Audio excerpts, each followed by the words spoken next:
Hey, what's going on, my friends? I hope we're all doing absolutely fantastic. This is my first video of 2022, and I hope we all had a wonderful New Year's, but it is 2022. It's time to start refocusing on our goals and really start planning towards a better future for 2022 for all of us. But today we're going to be talking about the A7 IV and using it in a professional commercial. Now, I was a little bit nervous when using this because I always use my trusty FX6 when it comes to my professional commercials because this thing is a workhorse. I absolutely know this thing like the back of my hand, and it's a dream to use when it comes to commercials because the workflow on this, just for me, it's phenomenal. When it comes to the A7 IV, it's brand new. There's a whole bunch of features that I really wanted to test out in a professional commercial situation, and it performed incredible. Unbelievable. There are a few things that I was a little bit worried about and a little bit nervous about, but we're going to be talking about that in this video. We're going to be talking about some pros and cons as well that I experienced on this shoot as well. So let's get into it.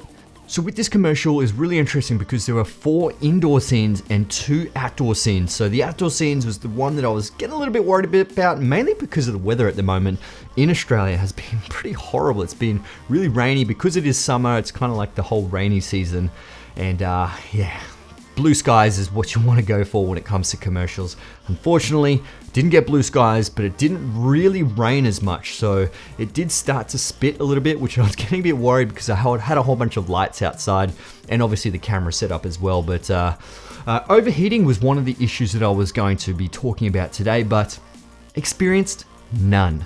I shot indoors for 4 hours or 5 hours and 0 overheating, but there was one thing that stopped the overheating a lot, and that's this external battery. So I powered everything through this V-Lock battery as well. I had the Ninja 5 powered through. The main reason why I use the Ninja 5 inside is because this can actually do HDMI in and out. So it actually passes out into my wireless feed that went directly into my director's monitor as well. So my gaffer, Andrew, he was able to see what kind of lighting situations we would have and fix a whole bunch of the issues rather than looking over the top of my shoulder and seeing, you know, okay, what's the lighting like? What's our contrast ratios? So having a director's monitor is so important on these commercials. But having everything powered through that V-mount battery, I didn't have to worry about any excess batteries or anything. So everything was powered directly through this, which was so handy, and I absolutely recommend V-Lock batteries if you can. But one of the pros when it came down to the indoor shoot was actually the focus mapping. I knew I would get a lot of use out of focus mapping, and boy, it is so good because focus peaking is great. Don't get me wrong, focus peaking is amazing. You can really see the focus with that focus peaking points, but sometimes you're just like, okay, I really need to dial in that focus. A lot of like ARRI cameras or Sony cameras will have critical focusing, so it will punch in a little bit and then allows you to focus a bit. Whereas I actually use focus mapping. That gave me the option to actually really dial in exactly where my focus point is, because I used probably about 50%, maybe 60% manual and 40% autofocus. I really love taking over, and having the G Master lenses, man, they perform phenomenal when it comes to manual focus. It is so good. That's why you're paying the premium bucks for that. But the great thing about using the G Master lenses is with the A7 IV is actually the focus breathing compensation. Sure, it does crop in a little bit, so you are punching a little bit in on that image, but you pretty much have no focus breathing. So I had that activated the whole time, and it was so good. There was one minor little thing that kind of caught me off guard.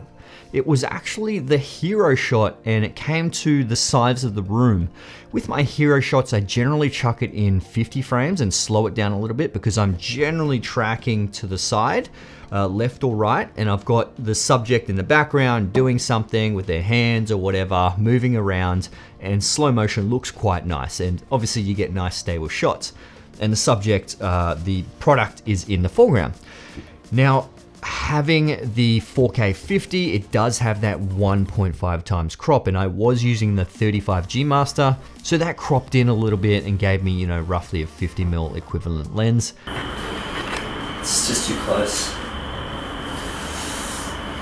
That was a little bit too tight, and Sure, I did have a 24mm lens on me, but it was the Viltrox lens and I didn't really want to swap to it, and so I just tried to move back a little bit. I was limited, but if I had to choose to do that again in the future, I would actually use that 24mm lens. So having that crop there did affect me just in that one shot, but generally that APS-C crop in 4K 50 doesn't really affect me whatsoever because you compensate with that with a wider lens. I was just a little bit caught out because there's so much going on when it comes to commercials and on film sets. You kind of don't really want to be wasting time changing lenses around as much as possible because you're trying to stick to a scheduled shot list that you've actually designed in pre-production. Now, when it came to ergonomics compared to the FX6 in a professional shoot, it was phenomenal. It was great. I did end up using the Easy Rig for a bit because the way I rigged it out, it started to get a little bit heavy on my forearms. Yeah, I do go to the gym a lot, but it still gets heavy if you are holding it like this for, 4 or 5 hours. It does get a little bit difficult. But having the Easy Rig there did make it a lot easier. And if you are shooting for longer periods of time, I definitely do recommend having something like an Easy Rig. I think the great thing about the Sony a7 IV is actually the IBIS. The IBIS, I'm not used to having IBIS because the FX6 obviously doesn't have IBIS. It's got that internal ND. So that's generally why I use an OSS lens in a lot of my commercials, is just to make it a little bit more steady.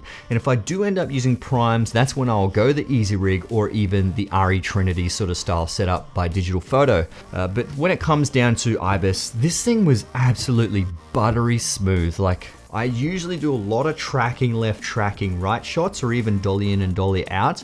And having the IBIS inside the camera is so good. It just makes it so easy to actually get focus, to get nice stable shots, and I don't actually have to use any sort of post stabilization to the image. So there was actually one little issue that I actually encountered in post-production, and that actually came to my set design. I really planned one shot incorrect. Well, when it came to Cinetracer, I planned it perfectly, but there happens to be no window where I was assuming there was going to be a window. And moving the set around was a little bit difficult because I already had 2 scenes that I had to shoot in a particular direction. So I had to spin around and make it look like a whole different new location.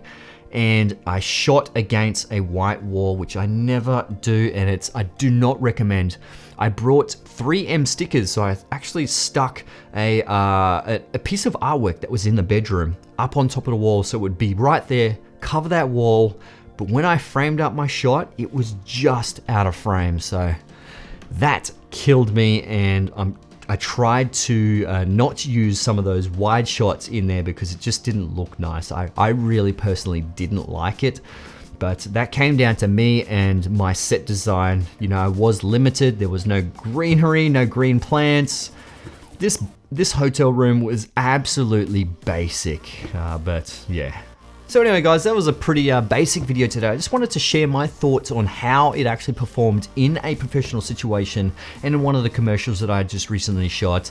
But yeah, if you did find this video useful, give it a thumbs up. That would be absolutely amazing. If you'd like to see more of these breakdowns, I would love to make them because these kind of videos actually are really interesting because it gives you a chance to see what I do in my professional work, and it gives me a chance to, I suppose, debrief myself when it comes to these commercials and talk about my experiences and what I went through, what I could change and do better, because it could always do things better.